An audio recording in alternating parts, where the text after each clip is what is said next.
और चल गई कहाँ?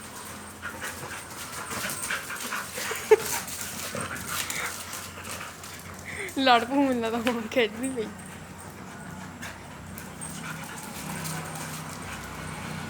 जो चकले भी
ਹੁਣ ਇਹਨੂੰ ਫੇਰ ਭਾਂਡੇ 'ਚ ਪਾਣੀ ਨਹੀਂ ਹੋਇਆ ਪਾਣੀ